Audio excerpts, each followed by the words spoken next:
This is Democracy Now!, democracynow.org, The War and Peace Report. I'm Amy Goodman as we bring you part two of our discussion of the 70th anniversary of NATO, the North Atlantic Treaty Organization, as we continue to look at how the Trump administration is pushing for NATO countries to increase military spending.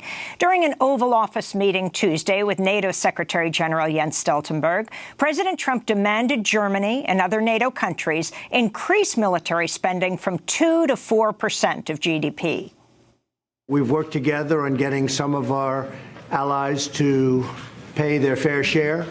It's called burden sharing, and as you know, when I came, it wasn't so good, and now they're catching up.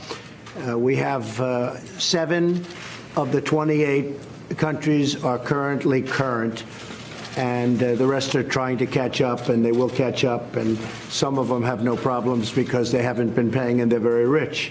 But we're looking at the 2% of GDP level, and at some point I think it's going to have to go higher than that. I think probably it should be higher.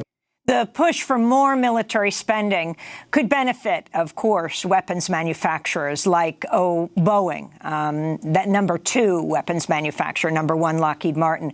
This comes as acting Pentagon Chief Patrick Shanahan is under investigation for improperly advocating on behalf of Boeing, where he worked for more than 30 years. For more, we're continuing our conversation with Joe Cirincione, president of Ploughshares Fund, a global security foundation, author of Nuclear Nightmares, Securing the World Before It's Too Late, and Bomb Scare, the history and future of nuclear weapons. These are the issues we want to discuss right now, Joe. If you can start off by talking about, so President Trump has been pushing NATO countries to spend more and more on military weapons. First, he said 2% of their GDP, and now he's pushing for 4%. What is the significance of this when you look at these countries' budgets and you see how much is being poured into weapons versus education, healthcare, what some might say are the true markers of national security in a country? That's exactly right. You know, we're cursed in this discussion by a very narrow definition of national security. We've all come to accept that national security equals military forces and weapons, when in fact, as you point out, a national security is more often determined by the health and welfare of its citizenry, the system of justice, whether citizens feel that they're engaged in the country and have a role in the governance of that country. And spending on military is just one small part of national security, but this has become the test of whether a country is carrying its fair burden. So burden sharing with NATO countries has been an issue in this town for decades. Republicans and Democrats have both harped on it because it's kind of an easy way for them to show that they're tough, that they're strong. But let's put this in perspective. What are we talking about here? The world as a whole every year spends about $1.7 trillion on military weapons and forces. 1.7. The United States and our NATO allies account for 1 trillion of that. So more than half of all global spending is spent by the United States and our NATO allies. The NATO allies alone account for about $240 billion. That's what they spend. What are they spending it to guard against? Well, if you think that Russia is the main threat, Russia only spends about $66 billion every year on defense. In fact, its spending dropped by 20% between 2016 and 2017, the last year we have figures for. So its spending is going down. So why this demand for the NATO allies to spend more when they're beset with all kinds of problems that have nothing to do with military, all kinds of internal economic, immigration problems, social justice problems, health and welfare problems? Why? Well, one, it's simple. The 2% solution, it's a simple mantra that is repeated. And two, this directly benefits military contractors. Who makes the money off of this? Well, most of the money that we spend in this country on defense and that the Europeans spend go to a relative handful of defense contractors, Boeing, Lockheed Martin, Northrop Grumman, Raytheon, et cetera. And they lobby incessantly for these kind of increases in Washington, in NATO headquarters, in the capitals of Europe. And now we have the absurd situation where a 31-year veteran of Boeing, a corporate executive, Patrick Shanahan, is the acting Secretary of Defense. I mean, this is such an obvious conflict of interest. You would think that people would say, well, no, you can't do that. But of course, this is Trump's Washington, where oil industry executives are running the EPA and pharmaceutical companies run the FDA. So it's become accepted, but it's not right. It's not fair, and it distorts us, and it's dangerous. Just one last fact. If you take Trump at his word that he wants them to contribute 4%, well, that means you want Europe to double their defense spending from about $230 billion to $460 billion. For what? To do what? Where does this go towards? We've lost track of the real security needs we face, and we've become obsessed with spending more and more on military weapons that, in fact, have only a minor role to play in the national security of a country. I want to go back to Jens Stoltenberg, the NATO Secretary-General. How unusual is it, Joe, that he addressed a joint session of Congress? Let's play the clip of this moment. NATO allies must spend more on defense. This has been the clear message from President Trump, and this message is having a real impact.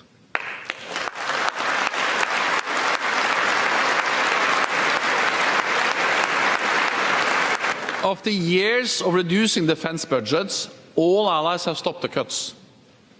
And all allies have increased their defense spending. All allies have increased their defense spending. Jens Stoltenberg, after meeting with President Trump in the White House, boasting of Trump's influence. I mean, think back, Joe Cirincione, to the beginning of the Trump term when he was slamming NATO and now claiming credit for them all pouring money into weapons purchases. Has NATO caved to President Trump?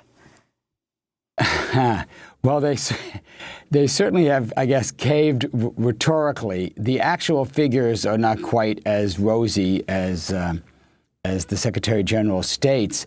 For example, Germany has slightly increased its defense spending, but it's not going to come anywhere close to 2%.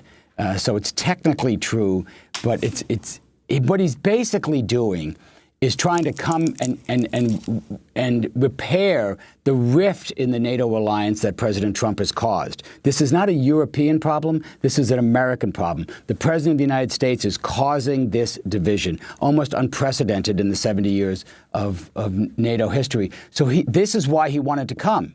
And it's very, I don't think a Secretary General has ever addressed a joint session of Congress. And he's coming because the European allies are worried about the health of the alliance, not primarily because of defense spending, but because about the attitudes and policies and temperament of the President of the United States. So he's going directly to Congress to solidify these ties. And in the course of that, he's trying to appease the president by saying, yes, Mr. President, your demand for increased spending is happening. He's stroking Trump the way, unfortunately, our allies have come to believe they have to do in order to maintain good ties.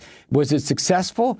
It was successful. But unfortunately, I think in so doing, he feeds into the military spending frenzy that has seized Congress. When he made that statement, he got a standing ovation. Democrats and Republicans stood up and applauded more defense spending. And this is what's happening in this country. The president has submitted a budget for $750 billion for military spending, $750 billion, a big jump from the approximately $720 that we were spending last year. What do the Democrats do? They say, well, we're not going to give you $750. We offer $736. That's their plan, $736. So both Republicans and Democrats, unfortunately, are feeding into this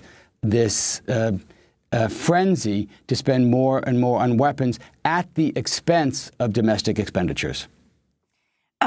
Joe, you've written several books, one of them, Nuclear Nightmares, Securing the World Before It's Too Late, and Bomb Scare, the History and Future of Nuclear Weapons. Do you think it's too late? And what do you think needs to happen? All the arrows are pointing in the wrong direction. So nuclear storm clouds are gathering. For example, John Bolton, the National Security Advisor, has been very successful in sabotaging talks with North Korea. The one benefit of the Trump presidency might be that he could negotiate a solid deal with Kim Jong-un. It now appears, according to reports this week, that at the Hanoi summit, John Bolton sabotaged those talks by presenting a list of unacceptable demands, an all-or-nothing offer to the North Koreans that caused them to call off the talks. He has killed the Intermediate Nuclear Forces Treaty. This is a Ronald Reagan treaty that successfully pulled out and destroyed 3,000 nuclear weapons from Europe. You may have been covering this in the 80s, Amy, when we were pouring nuclear weapons into Europe, massive demonstrations. The biggest rift in the NATO alliance until this point was that crisis. Ronald Reagan and Mikhail Gorbachev negotiated a treaty. Bolton never liked it. He killed it. And why did he kill it? He used the excuse of a Russian violation, which I believe is real, but the kind of thing that can be fixed within the treaty framework. But why did they kill it? Because there are elements in the U.S. military and the defense industry that want to build new nuclear weapons that were prohibited by that treaty to deploy against China and to put in to Europe. So weeks after we announced we were withdrawing from the treaty, it was revealed that the Department of Defense is starting manufacturing, research and development and production of a new ground-launched cruise missile, a so-called GLICM. You may remember this phrase from the 80s. It was GLICMs and Pershing IIs that we were pouring into Europe. And so Secretary General Stoltenberg sought to assure the Congress that NATO would not accept a new Intermediate Nuclear Forces nuclear weapon in Europe. So Bolton is doing this a little cleverly. It's like a Trojan horse. It's going to be a conventionally armed ground-launched cruise missile, a conventionally armed GLICM that will go into Europe, perhaps in the next couple of years. But of course, you can easily swap out the conventional warhead for a nuclear warhead. So I think they're planning to put these weapons in to avoid the kind of mass demonstrations and later possibly equip them with nuclear weapons. This is the kind of Cold War policy that we thought was behind us. We thought the arms race was over. It's not over. We are in a new arms race. Every single nuclear-armed country is building new nuclear weapons and heading towards a confrontation point. You got to be a real optimist to think that you can keep thousands of nuclear weapons in fallible human hands indefinitely and something terrible is not going to happen. I am very worried about the direction of the arms race, the direction of our policies. Joe Cirincione, I want to thank you so much for being with us. President of Ploughshares Fund, the Global Security Foundation, author of a number of books, including Nuclear Nightmares, Securing the World Before It's Too Late, and Bomb Scare, The History and Future of Nuclear Weapons. To see part one of our conversation, go to democracynow.org. I'm Amy Goodman. Thanks so much for joining us.